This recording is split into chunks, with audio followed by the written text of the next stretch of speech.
بسم الله الرحمن الرحيم نحمده ونصلي على رسوله الكريم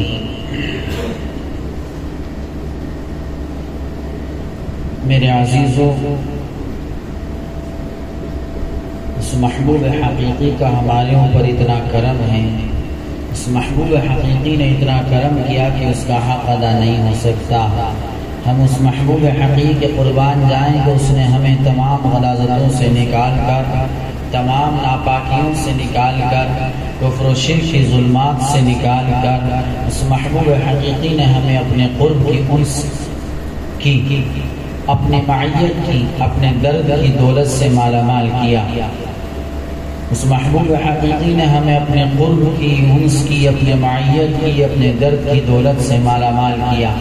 یہ الگ بات ہے کہ کسی کو حصہ زیادہ مل رہا ہے، کسی کو کم، مگر یہ ہے کہ اللہ رب العزت کے کرم کی دولت سے تمام مسلمان مالا مال ہیں، اس کی نسبت کی دولت سے تمام مسلمان مالا مال ہیں، اس کے انس کی دولت سے تمام مسلمان مالا مال ہیں۔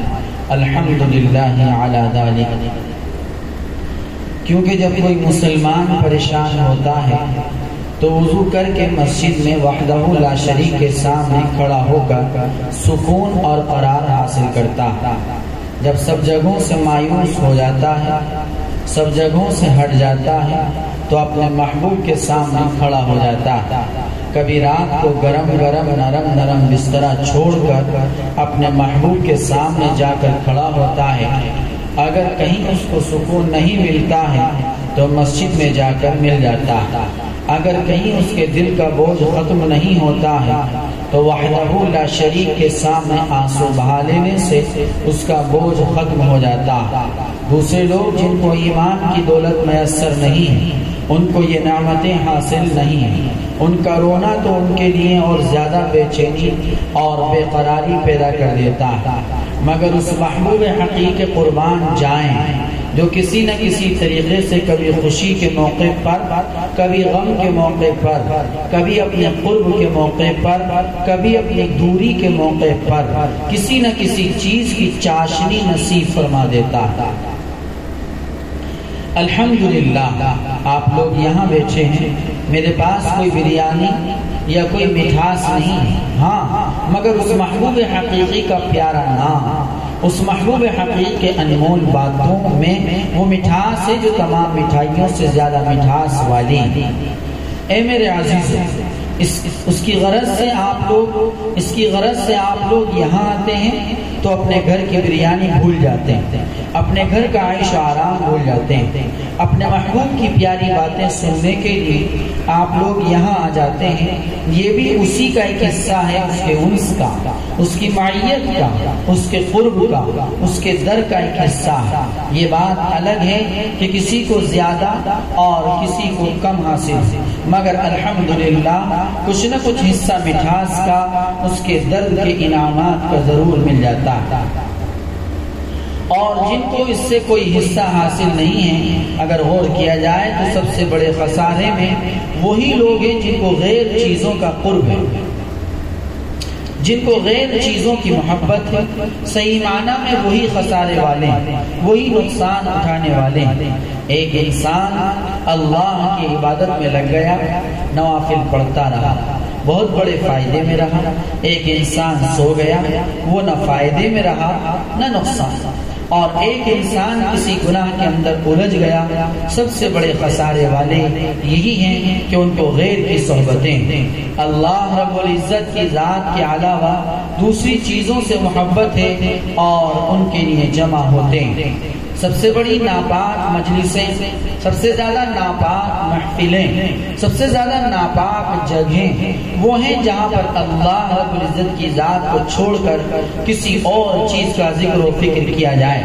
رسول اللہ صلی اللہ علیہ وسلم کی پاک ذات کو چھوڑ کر، دین اسلام سے متعلق چیزوں کو چھوڑ کر کسی اور چیز کا ذکر کیا جائے، کیونکہ ذکر اگر ہے تو اللہ کی ذات کا ہے، فکر اگر ہے تو اللہ کی ذات کا ہے۔ رسول اللہ صلی اللہ علیہ وسلم اور آپ صلی اللہ علیہ وسلم کی لائی ہوئی شریعت مطہرہ پر عمل کرنے کا ہے، نہیں تو بیکار۔ اس محبوب حقیقی کے کرم کی بات، اللہ رب العزت کی بخشش کی بات ہے کہ اس اللہ نے ہمیں سب کو یہاں جمع کیا، اپنی نسبت سے اپنی محبت میں جمع کیا۔ آپ سب لوگ ایک گاؤں کے نہیں ہیں، ایک شہر کے نہیں ہیں، ایک کنبے کے نہیں ہیں، ایک خاندان کے نہیں ہیں، بلکہ مختلف جگہوں کے، مختلف گاؤں کے، مختلف شہروں کے، اور صرف اللہ رب العزت کی ذات کے لیے جمع ہوئے، وحدہ لا شریک کی ذات کے لیے جمع ہوئے۔ اور جو لوگ اللہ رب العزت کی رضا کے لیے، اللہ رب العزت کے ذکر و فکر کے لیے مختلف خاندانوں اور قوموں سے، مختلف گاؤں اور شہروں سے جمع ہوتے ہوں، ان کی بڑی فضیلتیں آئی ہیں۔ یہاں پر کوئی لین دین کی بات نہیں ہے، خرید و فروخت کی بات نہیں ہے، رشتے ناطوں کی بات نہیں ہے۔ یہاں پر تو جو کچھ بھی بات ہے وہ اپنے رب کے پیار کی بات، اپنے پیارے رب کی نسبت کی بات، اسی وجہ سے ہم جمع ہوئے ہیں اور جمع ہوتے ہیں۔ میرے عزیزوں، غنیمت جانیں کہ اللہ رب العزت نے اس وقت کہیں بازار میں بیٹھنے سے، اس وقت کہیں ناپاک محفلوں میں بیٹھنے سے ہمیں بچایا اور یہاں پر اپنی نسبت کے لیے ہمیں بٹھایا۔ سب سے اچھی محفلیں، سب سے اچھی جگہیں وہی ہیں کہ جہاں پر اللہ رب العزت کا ذکر، رسول اللہ صلی اللہ علیہ وسلم کا ذکر، رسول اللہ صلی اللہ علیہ وسلم کے صحابہ اکرام رضی اللہ عنہم اجمعین اور اللہ رب العزت کے عاشق اور دیوانوں کا ذکر، رب کے کرم کی بات کہ اس نے اپنے کرم سے ہمیں مسلمان بنایا اور ایمان کی دولت دے دے، دین کی دولت ہمیں دے دے، اپنے پاکیزہ کلام قرآن کریم کی دولت ہمیں عطا فرما دی۔ اللہ نے اپنے نبی صلی اللہ علیہ وسلم کی ذات ہمیں دے دی، ارے اپنی ذات ہمیں دے دے، بغیر مانگے سارے قیمتی تحفے ہمیں عطا کر دیا۔ ہمیں ان چیزوں کو پہچاننے کے لیے بیدار ہونا پڑے کہ ایمان کیا چیز ہے، اسلام کیا چیز ہے، رسول اللہ صلی اللہ علیہ وسلم کا کیا مقام ہے، اللہ رب العزت کی ذات کتنی عالی ہے۔ ہمیں ان سب چیزوں کے لیے بیدار ہونا پڑے گا۔ جب تک ہم بیدار نہیں ہوں گے تب تک ان چیزوں کو نہیں پہچان پائیں، رب کی معرفت حاصل نہیں کر پائیں۔ میری پیاری مسلم قوم، یہ سونے کا وقت نہیں رہا، اب ہمارے لیے بیدار ہو جانے کا وقت۔ مسلمانوں کو چھوڑ کر جتنے بھی لوگ ہیں وہ بیدار ہو چکے ہیں، اگر بیدار نہیں ہیں تو ہم نہیں ہیں۔ ہمیں چاہیے کہ ہم بیدار ہو جائیں، اپنے اللہ کے لیے ہم بیدار ہو جائیں، اپنے ایمان کے لیے ہم بیدار ہو جائیں، اپنے رب سے تعلق جوڑنے کے لیے ہم بیدار ہو جائیں، اللہ کی ذات کے لیے، اللہ رب العزت سے تعلق جوڑنے کے لیے بیدار ہو جانا ضروری ہے۔ بیداری پیدا کرنے کے لیے ہمیں ان لوگوں کو تلاش کرنا پڑے گا جن کے دل خود بیدار ہے، جن کا تعلق اللہ رب العزت سے جڑا ہوا ہے، جن کے دل اللہ سے جڑے ہوئے ہیں، تبھی بیداری پیدا ہو سکتی ہے، تبھی خدا سے رشتہ پیدا ہو سکتا ہے، ورنہ اس کے بغیر رشتہ پیدا ہونا بڑا مشکل ہے۔ ایک انسان دنیا میں رشتہ پیدا کرنے کے لیے دائیں بائیں سے کتنی کھوج کرتا ہے، کتنی تلاشیاں لیتا ہے کہ کہیں کوئی عیب تو چھپا ہوا نہیں ہے، کہیں میں دھوکے میں تو نہیں جا رہا ہوں۔ اے میرے عزیزوں، اس سے زیادہ ہمیں اپنے رب سے رشتہ پیدا کرنے کے لیے دائیں بائیں آگے پیچھے نظر ڈالنی کہ شیطان اور نفس کہیں غلط راستے پر تو ہمیں نہیں لے جا رہا ہے۔ اس کے لیے اپنے ایمان کے ساتھ بیدار ہونا پڑتا ہے، سچی چاہت کے ساتھ بیدار ہونا پڑتا ہے، اور سچی چاہت تبھی ہوتی ہے جب انسان بیدار ہو کر کوئی کام کرتا ہے، اور بیداری اس کو کہتے ہیں کہ اپنے کام کی فکر ہو، اگر فکر ہے تو بیدار ہے، اور فکر نہیں ہے تو سویا ہوا۔ اس لیے سچی فکر اور بیداری پیدا کر، اپنے رب سے سچا تعلق پیدا کر، اپنے رب کی سچی محبت پیدا کر، اپنے رب کے لیے بے چین اور بے قرار رہ، اپنے رب کے لیے بے چین و بے قرار رہنا معرفت کا شعبہ ہے۔ اپنے رب کی تلاش میں رہنا، اپنے رب کا پیار سے نام لینا، اپنے رب کا پیار سے نام سننا، یہ باتیں معرفت کی ہیں۔ جتنے پیار سے تم اپنے رب کی بات سنو گے، جتنے پیار سے اپنے رب کا کلام بولو گے اتنا ہی حصہ تم کو نصیب ہوگا۔ یہ اپنے پیار کے اوپر بات ہے کہ ہم کتنے پیار سے اپنے رب کا نام لے رہے ہیں، ہم کتنے پیار سے اپنے رب کا نام سن رہے ہیں۔ نہ سب کا کہنا ایک جیسا ہے اور نہ سب کا سننا ایک سا ہے، اپنے اپنے ایمان کی حلاوت کے اعتبار سے انسان کہتا اور سنتا۔ اللہ کے ایک ولی، اللہ کے ایک دیوانے، اللہ رب العزت ان جیسے دیوانوں کا کچھ حصہ ہمیں بھی نصیب فرماتا۔ وہ میٹھی چیزیں نہیں کھاتے تھے، ان سے کسی نے پوچھا حضرت آپ کو میٹھی چیز کھاتے ہوئے نہیں دیکھتے، اس کی کیا وجہ ہے؟ کہا بیٹا ان باتوں کو مت پوچھو۔ پوچھنے والے نے اصرار کیا کہ حضرت بتلا دیجئے، تو فرمایا میں اپنے رب کا اتنے پیار سے نام لیتا ہوں کہ میرا منہ میٹھا ہو جاتا ہے، اس کے بعد مجھے میٹھا کھانے کی ضرورت نہیں رہتی۔ محبوب حقیقی کے نام کی مٹھاس ہی مجھے میٹھا کر دیتی ہے۔ اللہ اللہ اللہ، اس مٹھاس کا کوئی حصہ ہمیں بھی نصیب فرماتا ہے۔ آئے ہائے کتنے پیار سے، کتنے میٹھے دل سے وہ دیوانہ اپنے رب کا نام لیتا ہوگا۔ آئے ہائے اللہ کے کیسے کیسے دیوانے ہونے ہیں۔ سچ پوچھو تو بہت سے اہل اللہ کے حالات بدلاتے ہوئے بھی سوچنا پڑتا ہے کہ کہیں لوگ منکر نہ ہو جائیں، انکار نہ کر بیٹھے۔ حقیقت یہی ہے کہ اللہ رب العزت کے نام مبارک سے زیادہ مٹھاس کسی بھی چیز کے اندر نہیں ہے۔ اللہ رب العزت کا ایک ولی تھا، کہیں غار میں بیٹھا ہوا تھا، سب سے تنہا رہتا تھا، کسی سے ملتا جلتا بھی نہیں تھا۔ کسی شخص نے سوچا ایک شخص یہاں رہتا ہے، یہ کہاں سے کھاتا پیتا ہے، میں کم سے کم ان کو دیکھوں تو صحیح۔ چنانچہ وہ شخص ان کی تاک میں لگا۔ ایک دن ہوا، 2 دن ہوا، 1 ہفتہ ہوا، 2 ہفتے ہوئے، 1 مہینہ ہوا، 2 مہینے ہوئے، یہاں تک کہ 4 مہینے گزر گئے۔ نہ کوئی وہاں جاتا ہے نہ وہ اپنے غار سے باہر نکلتا ہے۔ کوئی چیز اگر ہوتی تو 1 یا 2 دن میں ختم ہو جاتی، کسی چیز کی حاجت ہوتی تو ان کو باہر نکلنے کی نوبت آتی۔ وہ شخص ایک دن غار کے دروازے پر پہنچا اور سلام کیا۔ وہ دیوانہ اپنے اللہ کے ذکر میں لگا ہوا، اس نے پھر دوبارہ سلام کیا۔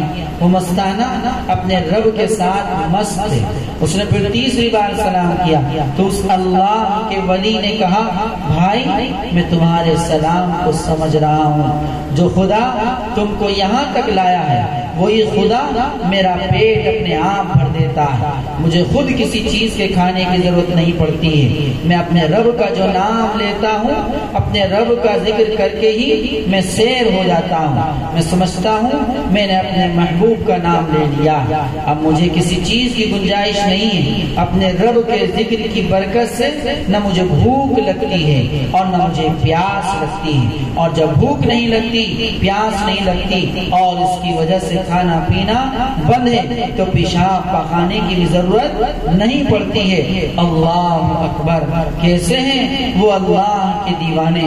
اللہ ہمیں بھی ان کا کچھ حصہ نصیب فرمائے، آمین۔ کہتے ہیں کہ جو اللہ کے عاشق، اللہ کے دیوانے، وہ دنیا سے قناعت کر جاتا ہے۔ یہ بھی ایک درجہ ہے، ایک مقام ہے۔ وہ اللہ کے ذکر میں ایسے لگ جاتے ہیں کہ ان کو کسی اور چیز کی سوجھ بوجھ بھی نہیں رہتی ہے، تو اللہ رب العزت ان کی زبان کے اندر ایسی شیریں پیدا کر دیتا ہے کہ اس کی مٹھاس کی وجہ سے نہ ان کو بھوک لگتی ہے نہ ان کو پیاس لگتی ہے۔ اللہ اللہ اللہ، ایسے اللہ کے دیوانے کہ ہر چیز کو اس کی یاد میں بھول جاتے ہیں۔ اے میرے عزیز، جس اللہ کو ایسے لوگوں نے چاہا ہے وہی ہمارا اللہ ہے۔ انہوں نے کتنی مٹھاس سے اپنے رب کا نام لیا، کاش اس کی کچھ چاشنی ہمیں بھی نصیب ہو جائے۔ اگر ہم ایسے نہیں بن سکتے تو بننے کی خواہش پیدا کرو، کم سے کم ثواب تو مل ہی جائے۔ بہت سے لوگ دھوکے میں ہیں، بہت سے لوگ اس دھوکے میں پڑے ہوئے ہیں کہ اس دور میں جنید بغدادی رحمہ اللہ کہاں ہے، اس دور میں شیخ شبلی رحمہ اللہ کہاں ہے۔ شیطان کا حربہ ہے، نفس کا حربہ ہے، مجسمی شیطانوں کا حربہ ہے۔ بہت بڑا ولی بن رہا ہے، بہت بڑی تسبیحات پڑھ رہا ہے، اب تو تہجد پڑھنے لگا ہے۔ کچھ لوگ ایسے ہیں، نہ پڑھتے ہیں نہ پڑھنے دیتے ہیں، نہ خود کچھ کرتے ہیں نہ دوسروں کو کرنے دیتے ہیں۔ ان کو مجسمہ شیطان کہتے ہیں، کہتے ہیں یہ بہت بڑا ولی بن گیا، صوفی بن گیا، تو بنے گا وقت کا جنید بغدادی، تو بنے گا فلاں فلاں، اور نہ جانے کیا کیا کہتے ہیں۔ ان کو سمجھ نہیں ہے، شعور نہیں ہے، وہ دھوکے میں۔ اے میرے عزیزوں، جو مقام شیخ شبلی رحمت اللہ علیہ نے حاصل کیا وہ مقام آج بھی موجود ہے۔ جو مقام جنید بغدادی علیہ الرحمہ نے حاصل کیا وہ مقام آج بھی موجود ہے۔ جس اللہ سے جنید بغدادی علیہ الرحمہ نے تعلق پیدا کیا ہے، جس اللہ سے حضرت شاہ عبد القادر جیلانی علیہ الرحمہ نے تعلق پیدا کیا ہے، وہ اللہ آج بھی موجود ہے، وہ مقام آج بھی موجود ہے کہ انسان اپنے کو اللہ کی یاد میں فنا کر دے، اس کی یاد میں اپنے کو کھو دے، بشرطے کہ اس دل سے، اس زبان سے ہم پکارنے والے بن جائیں جس دل سے اور زبان سے انہوں نے اپنے رب کو پکارا، بشرطے کہ وہ مٹھاس ہمارے اندر آ جائے، جس مٹھاس سے انہوں نے اپنے اللہ کو پکارا۔ ارے وہی اللہ حضرت آدم علیہ السلام کا تھا، وہی اللہ حضرت نوح علیہ السلام کا تھا، وہی اللہ حضرت ابراہیم علیہ السلام کا تھا، وہی اللہ حضرت موسیٰ علیہ السلام کا تھا، وہی اللہ حضرت اسماعیل علیہ السلام کا تھا، وہی اللہ حضرت عیسیٰ علیہ السلام کا تھا، وہی اللہ حضرت محمد رسول اللہ صلی اللہ علیہ وسلم کا تھا، وہی اللہ حضرات صحابہ کرام رضی اللہ عنہ اجمعین کا تھا، وہی اللہ خواجہ بایزید بستانی علیہ الرحمہ کا تھا، وہی اللہ شاہ عبد القادر جیلانی علیہ الرحمہ کا تھا، وہی اللہ خواجہ بہاؤالدین نقشبند علیہ الرحمہ کا تھا، وہی اللہ شیخ شہاب الدین سہروردی علیہ الرحمہ کا تھا، وہی اللہ خواجہ معین الدین چشتی اجمیری علیہ الرحمہ کا تھا، وہی اللہ امام ربانی شیخ احمد سرہندی حضرت محدث ثانی نور اللہ مرقدہ کا تھا، وہی اللہ حضرت شاہ پیر طریقت قاری منیر عالم صاحب نور اللہ مرقدہ کا تھا۔ سارے کے سارے اولیاء کرام کا اللہ وہی تھا اور ہے۔ اے میرے عزیزوں، وہی اللہ میرا اور آپ کا ہے، وہی اللہ ساری مخلوقوں کا ہے اور اکیلا ہے، ہمیشہ سے ایک ہی ہے اور ایک ہی ہمیشہ رہے گا، ازل سے اور آج تک وہی اللہ ہے اور ہمیشہ ہمیشہ وہی اللہ رہے گا۔ بس بات یہ ہے کہ ان کے دل اپنے اللہ کے دیوانے، ہمارے دل دیوانے نہیں ہیں، ان کے دل زیادہ آگے بڑھے ہوئے تھے، ہمارے دل اتنے بڑے ہوئے نہیں ہیں، مگر پھر بھی اللہ رب العزت کے کرم کی بات ہے، اس نے سوجھ بوجھ تو ہمیں دی ہے، ہم کوشش تو کریں، چاہت تو پیدا کریں، ہو سکتا ہے اللہ تعالی ہمیں بھی ایسا ہی بنائے۔ اور جب سچی چاہت ہوتی ہے اگر بنتا نہیں تو ثواب تو اس کو مل ہی جاتا ہے۔ ارے ثواب تو ارادوں پر بھی مل جاتا ہے، تمناؤں پر بھی مل جاتا ہے، ہو سکتا ہے اللہ تعالی اس چاہت کی وجہ سے ہمیں بھی ان کی صف میں کھڑا کر دے۔ رب کے کرم کی بات ہے کہ اس نے ہمیں کفر و شرک سے نکالا، رب کے کرم کی بات، اس کے فضل کی بات کہ اس نے ہمیں کفر و شرک سے نکالا، کسی غیر کے حوالے نہیں کیا، اس اللہ نے ہمیں اپنا بنا لیا۔ اب کمی اگر ہے تو ہماری کہ ہم کس طریقے سے کتنا اپنے اللہ کو چاہتے ہیں۔ اللہ نے تو ہمارے اوپر اس قدر کرم کیا، اللہ نے تو ہمارے اوپر اتنا کرم کیا کہ ہم اس سے اس کا شکر ادا نہیں، کہ ہم سے اس کا شکر ادا نہیں ہو سکتا۔ اللہ نے ہم کو بڑا نوازا، اتنا نوازا کہ ہم اس کی ادنا نوازش پر بھی شکر ادا ہرگز نہیں کر سکتے۔ اللہ رب العزت کی ذات پاک سے امید رکھو، اپنا تعلق اللہ سے پیدا کرو، شرک اور بدعت سے پرہیز کرو، کفر سے پرہیز کرو، کبھی بھی کسی کفر کی بات میں ہاں میں ہاں نہ کرو، شرک کی بات میں ہاں میں ہاں نہ ملاؤ، کفر اور شرک کی باتوں سے بیزار رہو، کبھی کسی موقع پر بھی دنیا کے سامنے دین کی کسی چھوٹی سے چھوٹی بات کو بھی پس پشت مت ڈالو، دنیا کی بڑی سے بڑی بات کے سامنے اپنے مذہب اسلام کی چھوٹی سے چھوٹی بات کو آگے بڑھانے کی کوشش کرو، اور اسلام کی تو کوئی بات چھوٹی ہے ہی نہیں، اس کی تو ساری باتیں بڑی، ساری دنیا پر بھاری، ایسا کرنے سے تم ترقی کرتے چلے جاؤ گے، نہیں تو کسی موقع پر اپنے دین کی بات کو دنیا کے سامنے ہلکا سمجھ بیٹھتا ہے۔ تو کسی موقع پر اپنے دین کی بات کو دنیا کے سامنے ہلکا سمجھ بیٹھتا تو اوپر سے بہت نیچے آ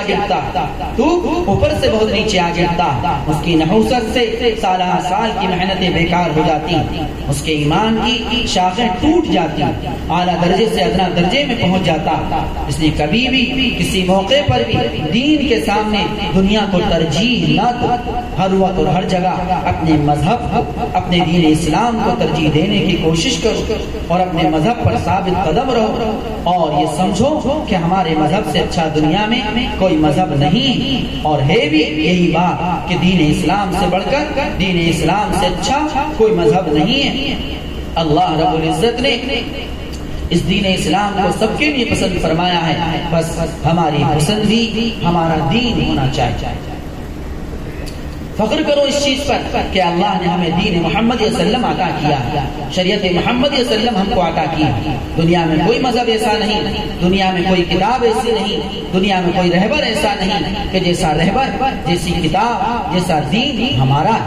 ہمیں ناز ہے کس چیز پر؟ اپنے رب، کسی اور چیز پر ناز نہیں، ہاں ہمیں اپنے رب پر ناز کہ اس رب نے ہمیں یہ چیزیں عطا کی ہیں، اور ورنہ ہم سے اچھے خوبصورت، حسین، مالدار، عقل و فہم والے کفر میں ڈوبے ہوئے ہیں، شرک میں ڈوبے ہوئے ہیں، نہ جانے کس کس کو اپنا مقصد سمجھے ہوئے ہیں۔ اپنے رب پر ہمیں ناز کہ اس رب نے ہمیں اپنا بنایا ہے، ہم دل و جان سے اپنے رب کو چاہتے ہیں، اور جو یہ چاہے کہ دنیا اور آخرت میں سرخرو ہوں تو اس کو یہ چاہنا